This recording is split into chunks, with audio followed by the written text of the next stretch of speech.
بسم اللہ الرحمن الرحیم۔ آج میں آپ سب بھائیوں کی خدمت میں ایک ایسا وظیفہ پیش کرنے جا رہا ہوں کہ ہر آدمی یہ سوال کرتا ہے کہ کوئی ایسا وظیفہ بتاؤ جس کی وجہ سے جادو واپس چلا جائے یا جادو ختم ہو جائے، یا ایسا وظیفہ بتاؤ جو جادو کرنے والے دشمن ہیں ان کے لیے ہم ان سے بچاؤ کے لیے کوئی دفاعی وظیفہ کر سکیں۔ اس کے لیے میں یہ وظیفہ سوچا کہ چلو بھئی یہ ایسا وظیفہ ہم بیان فرما دیں تاکہ کسی کا ہم سے رابطہ ہوتا ہے، کسی کا نہیں ہوتا، زیادہ فون بھی نہیں سنے جا سکتے، اس لیے ہم نے سوچا کہ چلو یہ وظیفہ ہم بیان فرما دیتے ہیں۔ اس وظیفے سے کیا کیا ہوتا ہے، یہ جو وظیفہ دشمن کے لیے بتانے جا رہے ہیں۔ کس دشمن کے لیے؟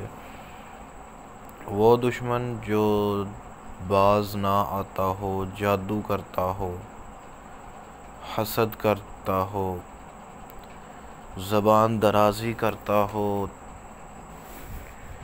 بیہودہ باتیں کرتا ہو، الزامات لگاتا ہو، ان کے لیے یہ وظیفہ ہے۔ جو بندہ یہ وظیفہ کرے گا انشاءاللہ 19 دن کے اندر اس کے دشمن اس سے معافی مانگنے پر تیار ہو جائیں گے، کیونکہ وظیفہ بڑا پاورفل ہے۔ جو بندہ 19 دن اس وظیفے کو کرے گا تو دشمن بڑے سے بڑا ہتھیار بھی چھوڑ دے گا اور ہر حال میں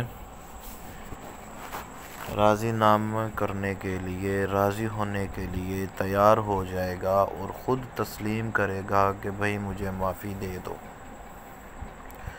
میرے سے یہ غلطی ہو گئی ہے۔ بظاہر سب لوگ بولتے ہیں، وظائف سنتے رہتے ہیں دشمن کے لیے، لیکن یہ جو سورۃ مزمل کا وظیفہ ہے، سورۃ مزمل کا وظیفہ اگر میں آپ کی خدمت میں پیش کرنے جا رہا ہوں نا، تو اس کی بھی ایک وجہ ہے۔ وجہ یہ ہے کہ پہلے نمبر پر یہ ہے کہ میں سورۃ مزمل کا خود عامل ہوں، الحمدللہ ثم الحمدللہ۔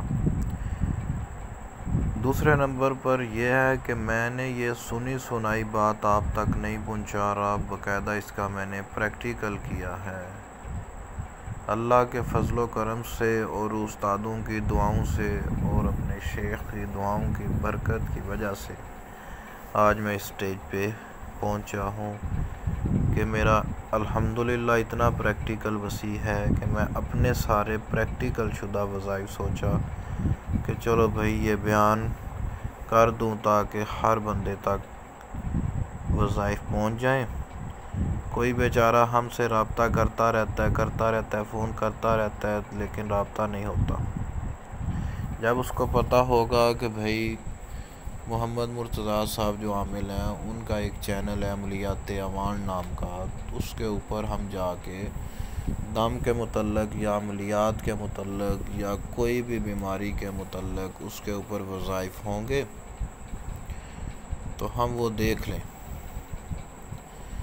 جو بیچارے ان پڑھ ہیں وہ کیسے دیکھیں گے؟ جو پڑھے لکھے ہیں جو اس وظیفے کو سنیں گے ان کو چاہیے کہ جو بیچارے ان پڑھ ہیں، جن کے پاس جو غریب ہیں، جو ان پڑھ سے مراد کے ٹچ موبائل وغیرہ نیٹ وغیرہ نہیں یوز کر سکتے، تو جو نیٹ وغیرہ چلانا سوشل میڈیا کا جن کو کام کرنا آتا ہے، وہ جن کو نہیں آتا ان کو بھی یہ وظیفہ سن کر صدقہ جاریہ سمجھ کر آگے لازمی بتائیں، تاکہ ہر بندے کے دشمن ہوتے ہیں، ہر آدمی کا کوئی نہ کوئی دشمن ہوتا ہے، تو جب اس کو اس وظیفے کا پتہ چل جائے گا تو وہ اپنے دشمنوں سے بچ جائے گا۔ اس کا دشمن اس کے لیے جو کچھ بھی کرتا رہا، انشاءاللہ بڑی سی بڑی توپ اگر اس نے اٹھائی ہے، بندوق اٹھائی ہے، تو وہ بھی اپنے ہتھیار چھوڑنے پر مجبور ہو جائے گا۔ اس وظیفے کو کرنے سے پہلے اس انسان کو جو کرنا چاہ رہا ہے اس سے 100% پاک ہو کہ بھئی ہمارا فلاں آدمی دشمن ہے، اگر اسے پتہ ہے۔ اگر اسے نہیں پتہ، بس اسے اتنا پتہ ہے کہ ہمارے دشمن ہیں، وہ ہمیں جادو کر کر کے پریشان کرتے ہیں، تو وہ پھر غائبانہ طور پر پڑھے۔ کس طرح پڑھے دشمن کا ذہن میں رکھ کے، اور یہ بھی سوچے کہ یا اللہ پاک تجھے پتہ ہے میرے دشمن کون ہیں، مجھے نہیں پتہ،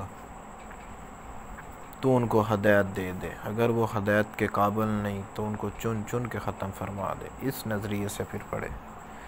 پھر تو اللہ تعالیٰ کو پتہ ہے نا کہ جون سے وہ دشمن ہے، تو پھر کرے ایک دو طریقے یہ آپ کو بتائے۔ اگر انسان چاہتا ہے کہ مجھے پتہ ہے میرا دشمن فلاں ہے، تو پھر وہ خود کر لے۔ پھر بھی کسی عالم دین سے، ولی اللہ سے، کسی نیک بندے سے، کسی پابند جو ہو شریعت کا، اس سے مشورہ کر کے وظیفہ شروع کرے تو زیادہ فائدہ ہوگا، وہ گمراہ نہیں ہوگا۔ ہم بار بار بتا رہے ہیں کہ ہم نے جو بھی دشمن کے متعلق کوئی بھی وظیفہ دیا ہے تو وہ بغیر اجازت کے، کسی دیندار بندے کی اجازت سے اس سے مشورہ کرے، کہ اپنا مسئلہ بیان کرے، پھر اسے بولے کہ میں یہ عمل کر لوں، تب کرے۔ ہمیں سے تو اجازت ہے، جب کرنا چاہے کر سکتا ہے، لیکن ایک بار تحقیق کر لے کہ بھئی اس دشمن کے لیے وظیفہ پڑھنا جائز ہے یا نہیں، قرآن و سنت اور احادیث کی روشنی میں۔ اگر کسی مفتی سے فتویٰ لے لے گا یا اجازت لے لے گا کہ بھئی میں یہ کام، یہ اجازت ہے یا نہیں، جب وہ بول دیں گے کہ بھئی آپ ایسا کام کر سکتے ہو، شریعت اجازت دیتی ہے، تو پھر ہمارا وظیفہ وہ کرے۔ اگر شریعت اجازت نہیں دیتی تو ہمارا کوئی بھی وظیفہ نہ کرے، کیونکہ ہم الحمدللہ شریعت کے پابند ہیں، کوشش پوری کرتے ہیں جتنا ہو سکے شریعت کے مطابق اپنی زندگی گزاریں، تاکہ کسی کو کوئی پریشانی نہ بنے۔ اس لیے ہم کہتے ہیں کہ آپ بھی شریعت کے پابند ہو جاؤ۔ اور اس وظیفے کو ذرا نوٹ فرما لو، کیا پڑھنا ہے، کس طرح پڑھنا ہے۔ ایک مٹھی رائی لینی ہے، ایک مٹھی رائی کے دانے لینے ہیں، اس کو دائیں ہاتھ میں رکھ کر مٹھی بند کر لینی ہے۔ اپنے گھر کی چھت پہ چلے جانا ہے یا ننگے آسمان کے نیچے سر سے ٹوپی اتار کے کھڑے ہو جانا ہے قبلہ رخ، یا جس طرف بھی آپ کے مخالف دشمن کا گھر ہے اس طرف منہ کر کے۔ پھر پڑھنا ہی ہے سورۃ مزمل، 19 مرتبہ پڑھنی ہے۔ ہر بار پڑھتے وقت بسم اللہ الرحمن الرحیم نہیں پڑھنی، ایک بار پڑھ لینی ہے بسم اللہ الرحمن الرحیم، دوبارہ پڑھنے کی ضرورت نہیں ہے۔ پھر 19 دفعہ سورۃ مزمل پڑھنی ہے۔ جو اپنی مٹھی میں رائی کے دانے بند ہیں، اس مٹھی کے اوپر پھر دم کر کے اس رائی کو اپنے دشمن کے گھر میں ڈال دینے ہے، آدھی مٹھی، جس جگہ پہ آپ کا دشمن رہتا ہے۔ نمبر 2، اگر اس رائی کے دانے جو بچ جائیں تو آپ ان کو آگ میں ڈال دیا کرو ہر روز۔ یہ چند ہی روز کرنے کے بعد انشاءاللہ دشمن ختم ہو جائیں گے، اور وہ معافی مانگنے پر تل جائیں گے کہ بھئی ہم معافی مانگ لیں تو بہتر ہے۔ اللہ کی طرف سے ان میں کے اوپر ایسا ایک رعب اور دبدبا اور خوف طاری ہو جائے گا کہ وہ 24 گھنٹے یہی سوچتے رہیں گے کہ بھئی ہم نے ظلم کیا ہے، ہم معافی مانگ لیں۔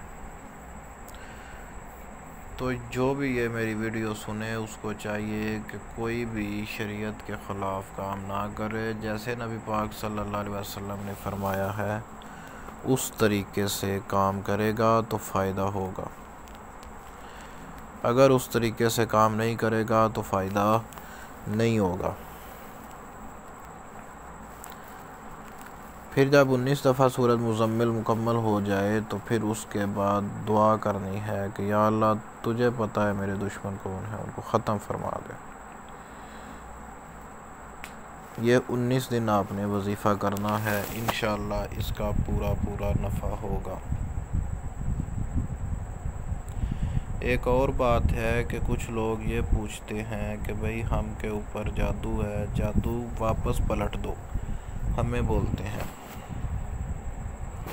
ان کو بھی چاہیے کہ اسی ترتیب کے ساتھ سورۃ المزمل پڑھیں، انشاءاللہ بہت زیادہ نفع ہوگا۔ سورۃ مزمل پڑھنے والے کو تو کوئی ڈر، خوف، مصیبت، پریشانی آتی ہی نہیں ہے، بندہ ایسے سکون میں رہتا ہے۔ لیکن ہمارے حضرات کی ایک ترتیب بن گئی ہے لوگوں میں کہ بھئی عامل کے پاس جاؤ، 200، 300، 400، 500 یا 1000 دو اور تعویذ لے کے گھر آ جاؤ۔ نہ ہی ہم خود پڑھتے ہیں، نہ ہی ہمارا پڑھنے والا مزاج ہے۔ ہمیں چاہیے کہ بزرگوں کی کتابوں کا مطالعہ کرنے کا شوق دل میں پیدا کریں، تاکہ بزرگوں کی کتابوں کا مطالعہ کیا جائے گا تو اللہ تعالیٰ اپنا خاص رحم فرمائیں گے۔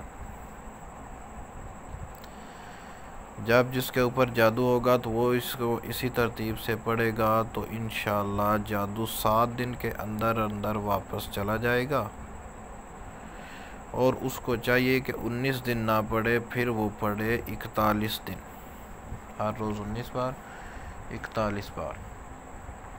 یہ مردوں کے لیے بھی یہی ترتیب ہے جو میں نے سورۃ المزمل کی بتائی ہے، دشمن کے لیے اور جادو کے لیے۔ اور جو اپنے ہیں یعنی مرد حضرات، ان کے لیے بھی یہی ترتیب ہے کہ وہ سورۃ مزمل کو اسی ترتیب سے پڑھیں۔ اگر بندہ سورۃ مزمل شروع کر ہی دیتا ہے تو اگر ایک بھی ناغہ ہو گیا تو سمجھنا ہے کہ بھئی میں اب نئے سرے سے آغاز کرنا ہے، پہلی ضائع ہو گئی ہے، پہلے عمل کی تاثیر یا لڑی جو روحانیت کی تھی وہ ٹوٹ چکی ہے۔ اسی لیے علماء فرماتے ہیں کہ بھئی 5 ٹائم کی نماز پڑھو، 5 ٹائم حاضری لگاؤ، 5 ٹائم کام کرو، تب اس کا نفع ہوگا۔ اگر انسان پابندی کے ساتھ 5 ٹائم کی نماز پڑھتا ہے اور اس کے بعد رات کو یہ عمل آسمان کے نیچے کھڑے ہو کر کرتا ہے، میرا ذہن یہ کہتا ہے کہ کبھی بھی اس کا دشمن اس کے اوپر وار نہیں کر سکتا۔ اگر وہ 5 دن پابندی کے ساتھ کرتا ہے، 6 دن وہ چھوڑ دیتا ہے، 7ویں دن چھوڑ دیتا ہے، تو جو پیچھے 5 دن پڑا ہے وہ سمجھو کہ ایک لڑی تھی اور ٹوٹ گئی ہے، اس لڑی کو جوڑا جائے تو وہ جڑے گی نہیں، لیکن نئے سرے سے لڑی بنانا شروع کریں تاکہ اس میں کوئی جوڑ وغیرہ لڑی میں نہ ہو، ایک ہی لڑی ہو۔ جب بندہ کوئی بھی وظیفہ چھوڑ کر پڑھتا ہے تو پھر بندہ اعتراضات کرتا ہے کہ بھئی یار میں یہ وظیفہ کیا لیکن مجھے افاقہ حاصل نہیں ہوا، میں بڑی پابندی کے ساتھ عمل کرتا رہا لیکن مجھے اس کا کچھ بھی فائدہ نہیں ہوا۔ اور میرے بھائی اور میری بہنوں، اگر پابندی سے عمل یہ کرو گے تو انشاءاللہ آپ کو دوبارہ میرے سے یہ سوال کرنے کی ضرورت نہیں پڑے گی کہ بھئی ایسا عمل بتاؤ کہ ہمارے دشمن ہماری جان چھوڑ دیں، یا ہمارے دشمن جو جادوگر ہیں وہ ہماری جان چھوڑ دیں، یا ہمارے حاسدین جو ہیں، حسد کرنے والے جو ہیں وہ ہماری جان چھوڑ دیں۔ تو ان کو چاہیے کہ بھئی یہ وظیفہ کرو، یہ وظیفہ میرا پریکٹیکل شدہ ہے، میں ویسے سنی سنائی بات نہیں بیان کر رہا، آپ کو بتانے کا مقصد یہ ہے کہ آپ کا میرے سے رابطہ ہو یا نہ ہو، آپ اس وظیفے کو دیکھ کر جس طریقے سے میں نے بتایا ہے اس طریقے سے کر سکتے ہیں تاکہ آپ کا فائدہ ہو اور آپ کے دوستوں کا بھی فائدہ ہو۔ آج کل وظائف عامل اس لیے نہیں بتاتے کہ ان کی سوچ ہوتی ہے کہ بھئی یار ہم نے اگر ان کو وظیفہ کوئی بتا دیا اپنا پریکٹیکل شدہ تو یہ ہمارے پاس ہی نہیں آئیں گے۔ یہ ان کی سوچ غلط ہے۔ بھئی دیکھو ہم نے اچھے کے لیے سیکھا ہے، ہمارا اور کوئی مشن نہیں، ہمارا مقصد صرف اور صرف لوگوں کی خدمت کرنا ہے۔ میرا اور کوئی مشن نہیں یہ چینل عملیات عوان نام کا بنانے کا۔ میں نے یہی سوچا ہے کہ ہر آدمی تک پریکٹیکل شدہ وظائف پہنچیں، کیونکہ کچھ حضرات کتابوں سے دیکھ کر تعویذ کرتے ہیں۔ اس لیے میری یہ ویڈیو جو بیان کی گئی ہے اس کو صدقہ جاریہ سمجھ کر آگے ضرور ایک بار شیئر کرنا۔ اللہ تعالیٰ تجھے جزائے خیر عطا فرمائے۔ السلام علیکم۔